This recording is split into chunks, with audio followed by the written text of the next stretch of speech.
Hello everyone, সবাইকে স্বাগত জানাচ্ছি আজকের রিভিউ ভিডিওতে। আর আজকে রিভিউ করব আমরা ফিজিক্স ডায়েরি। আর ফিজিক্সের দুইজন বস লেভেলের টিচার আমাদের সাথে আছে, তোমরা দেখতেই পাচ্ছ।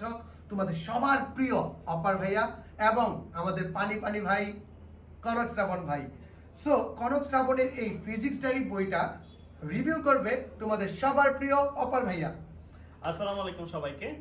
আমাদের কাছে ইতিমধ্যেই অলরেডি প্রায় 13,000-এর মতন স্টুডেন্ট কিন্তু ভার্সিটি ব্যাচগুলোতে পড়াশোনা করছে। সো প্রত্যেকেই আসলে জানতে চায় ভার্সিটি ব্যাচে পড়ুক বা না পড়ুক, প্রত্যেকের কাছেই একটা কমন জিজ্ঞাসা যে ভাইয়া ভার্সিটি ফিজিক্সটা কিভাবে পড়া যায়। আর বিশেষ করে যারা মেডিকেল পরীক্ষা দিচ্ছ, মেডিকেলের পরের সময়টাতেও কেউ কিন্তু এমনও হয় যে ভার্সিটির প্রিপারেশন নিয়ে সে কিন্তু ভার্সিটিতেও সুন্দরভাবে চান্স পেয়ে যায়। তো সেই ক্ষেত্রে একটা যদি সহায়িকা বই থাকে, যেহেতু সবটা বই দরকার নাই, মানে আমাদের যে পাঠ্যসূচির যে সবটা বই সেটা হয়তো অনেকেই পড়তে নার্ভাস ফিল করবে, কারণ এতগুলো জিনিস ইনফরমেশন কিভাবে পড়বো। সেজন্য খুব সুন্দর অ্যান্ড কম্প্যাক্ট ভাবে আমি দেখলাম কনক ভাইয়ার লেখা ফিজিক্স ডায়েরি বইটা আছে। এবং আমি আজকেই এই জিনিসগুলো পুরোটা দেখলাম এবং দেখে আমার কাছে আসলে অসাধারণ লাগলো। কারণ আমার বেস্ট পার্ট যেটা মনে হয়েছে, এখানে প্রত্যেকটা জিনিসের কম্প্যাক্ট মানে একদম জিস্ট পার্টটা দেওয়া আছে। মানে যে জিনিসটা তোমার মাথায় গেলে ওই জিনিসটাই সরাসরি এক্সামে লাগবে। কারণ অনেক এক্সট্রা ইনফরমেশন যদি তোমার মাথায় যায়, যে অনেকগুলো জিনিস, অনেক ডিটেল, অনেক এলাবোরেট এরকম যদি থাকে, সেই জিনিসগুলোর ক্ষেত্রে দেখা যাবে কি যে তোমার আউটপুটটা সেভাবে পাচ্ছ না। আর অ্যাডমিশনের ক্ষেত্রে, বিশেষ করে ভার্সিটি অ্যাডমিশন, আমি নিজেও দিয়েছিলাম, আল্লাহর রহমতে চান্সও হয়েছিল। সেই ক্ষেত্রে ফিজিক্সটা আমার একদম স্ট্রেংথ ছিল, মানে ফিজিক্সে যাই দিছে আমি আল্লাহর রহমতে সবই পারছিলাম। তো সেই ক্ষেত্রে আমি দেখেছিলাম যে আসলে সব লাগে না, জিস্ট পার্টগুলো হলেই হয়ে যায়। আর এই বইয়ে আমি যেটা দেখলাম, একদম শুরুতে থিওরি পার্টটা খুব সুন্দর করে সাজানো আছে। তারপরে টাইপ ওয়াইজ যে সলভগুলো, মানে একটা চ্যাপ্টার তুমি পড়লা, ওই চ্যাপ্টারে কয় টাইপের প্রশ্ন সম্ভব সেগুলো দেওয়া আছে।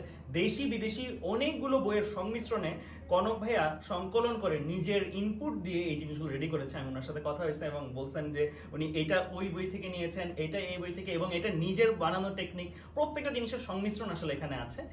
এরপরে আছে শর্টকাট অংশ। এই শর্টকাট অংশে দেখলাম যে অনেকগুলো জিনিস স্বাভাবিকভাবেই, যেহেতু তোমরা জানো ভার্সিটি অ্যাডমিশন টেস্টে ক্যালকুলেটর অ্যালাউড না হলে দেখা যায় অনেকগুলো ম্যাথ, ফিজিক্স স্পেশালি কয়েকটা ছোট ছোট শর্টকাটেই কিন্তু হয়ে যায়। সো ওই শর্টকাটগুলো কিন্তু আলাদাভাবে আলাদা সেকশন করে এখানে দেওয়া আছে। লাস্টে যেটা দেওয়া আছে যে বিগত সালের প্রশ্নগুলো, এটা অনেক বেশি জরুরি। কারণটা কি? কারণটা হচ্ছে আমরা যেটা দেখি যে ভার্সিটি অ্যাডমিশন টেস্ট এগুলোতে অনেকগুলো কোশ্চেনই কিন্তু বিগত সাল থেকে সরাসরি কমন চলে আসে, এবং সেটার জন্য আলাদাভাবেই দেওয়া আছে যে লাস্টের দিক দিয়ে যে পর্যাবৃত্তিক গতি, ঢাকা বিশ্ববিদ্যালয়ের জন্য গুরুত্বপূর্ণ প্রশ্ন, এরকম সেকশন করে লাস্টের দিকে গুরুত্বপূর্ণ কোশ্চেনগুলোও দেওয়া আছে। আর একটা স্টুডেন্ট যদি নিজেকে যাচাইও করতে চায়, সে কিন্তু সবচেয়ে বেস্ট ওয়ে সেটা হচ্ছে যে সে হাত দিয়ে ঢেকে ঢেকে বা কোনো একটা কাগজ দিয়ে ঢেকে ঢেকে সে কিন্তু অ্যান্সার দিয়ে যেতে পারবে। সো এরকম করে সে যদি 500-600 এখানে যত সংখ্যক এমসিকিউ আছে সেগুলো যদি দেয় এবং শেষ করতে পারে, যে কোনো স্টুডেন্টের পক্ষে আসলে ফিজিক্সে 100% পাওয়া সম্ভব। আর আমি চাইবো যে আমাদের যারা ছাত্রছাত্রীরা দেখছো, আমাদের থেকে যারা বইয়ের সাজেশন চাচ্ছিল, তারা এই ফিজিক্স ডায়েরি অংশটা সংগ্রহে রাখতে পারো। এটা এমসিকিউ এর জন্য আরেকটা বইও ভাইয়ার চলে আসতেছে। কারণ রিটেনের ক্ষেত্রে ঢাকা ইউনিভার্সিটির যে পরীক্ষা হয়, সেখানে রিটেনের ক্ষেত্রে দেখা যায় বেশিরভাগ স্টুডেন্টসরা স্ট্রাগল করে, বিশেষত যারা মেডিকেল পরবর্তী ভার্সিটি প্রিপারেশন আছে তাদের ক্ষেত্রে রিটেনটা সবচেয়ে বেশি ভয়ঙ্কর জায়গা। সো সেইটার জন্য খুবই কম্প্যাক্ট, দেখো বইয়ের সাইজটা খুবই কম্প্যাক্ট। এই খুবই কম্প্যাক্ট সাইজে ফিজিক্সের রিটেন অংশে যেই জিনিসগুলো দরকার পড়তে পারে, সেই রিটেন অংশের প্রত্যেকটা জিনিস ম্যাথ সলভ সুন্দর করে টাইপ ভিত্তিক ভাবে দেওয়া আছে। এই যে টাইপ ভিত্তিক ম্যাথ সলভ, এই কম্প্যাক্ট অংশ, এটা আশা করি যে কোনো স্টুডেন্টের দেখেই আসলে সাহস লাগবে যে আচ্ছা মাত্র এতটুকুই তো পড়েই ফেলি। সো এই সাহসটা রেখে কেউ যদি পড়তে পারো, আশা করি এই দুইটা বই থেকে ফিজিক্সের 100% চলে আসার সম্ভাবনা আছে।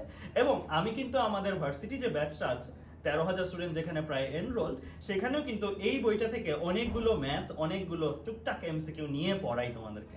সো অনেকেই প্রশ্ন করো, ভাই এই এক্সক্লুসিভ ম্যাথগুলো কোথা থেকে পান, এই এক্সক্লুসিভ ম্যাথগুলোর উৎস কি? সো আমি আমার উৎসটা অলরেডি ডিসক্লোজ করে দিলাম যে এখান থেকে কিন্তু আমরা নিয়ে কিছু পড়ে। সো কনক ভাইয়া যদি বলতেন যে যারা স্টুডেন্টসরা আমাদেরকে দেখছে, তারা কোথা থেকে এই বইটা আসলে সংগ্রহ করতে পারে? আসসালামু আলাইকুম। এই বইটা তোমরা খুব ইজিলি কালেক্ট করতে পারো, কারণ ঢাকার বাইরে যারা আছো, ঢাকার ভিতরে যারা আছো, ঢাকার ভিতরে যারা আছো এবং ফার্ম গেটের আশেপাশে যাদের বাসা, তারা আমার অফিসটা হচ্ছে তেজগা কলেজের পাশে মাহবুব প্লাজার 701 নাম্বার রুম থেকে কালেক্ট করতে পারো সরাসরি এসে। আর যে ঢাকার বাইরে যারা আছো, তারা কুরিয়ার করে নিতে পারো। আমার গ্রুপ ভিক্টোরি ব্যাটেল, এই গ্রুপে তুমি যে গেলেই পাবা আমার পেজের লিঙ্ক, আর পেজে অর্ডার করলেই তুমি 3 দিনের মধ্যে আমার বইটা পেয়ে যাবে। আচ্ছা, কনক খুব সুন্দরভাবে বললো, অপারও খুব সুন্দরভাবে বললো যে বইটা যদি আমরা কি ফিচারগুলো দেখি, এই বইয়ের ভিতর কি থাকতেছে। প্রথমে বেসিক আলোচনা করা আছে, তারপর কি টাইপ ভিত্তিক ম্যাথ দেওয়া আছে উইথ শর্টকাট, এবং বলে দেওয়া আছে কোন ভার্সিটির জন্য কোনটা ইম্পর্টেন্ট। ওই পার্টটা খুব ভালোভাবে দেখানো হয়েছে এই বইয়ে। এবং আরেকটা বিষয় এই বইয়ে সবচেয়ে ভালো, এই বইটা কিন্তু স্টুডেন্ট সাইকোলজিতে খুব ভালো খেলবে। কারণ কি, তোমরা যখন একটা মোটা বই নাও তখন তোমাদের অর্ধেকই আগ্রহ হারাই ফেলো যে এত বড় বই কবে শেষ করব। আর যখন তোমার হাতে এরকম একটা বই থাকবে, মনে হবে এক বসাতেই শেষ করে ফেলবো। ওই যে এক বসায় শেষ করার যে ফিলিংসটা, এই বইটা কিন্তু তোমাকে সম্পূর্ণভাবে দিতে পারবে। সো এই বইয়ের যাবতীয় ডিটেলস তোমরা ডেসক্রিপশনে পেয়ে যাবা, ডেসক্রিপশন থেকে ভাইয়ার লিঙ্কগুলোও পেয়ে যাবা। সবাই কালেক্ট করে নাও বইটি। দেখা হবে নতুন একটি ভিডিওতে, তখন আমরা রিভিউ করব অন্য একটি বই। ওকে, টিল দেন টাটা।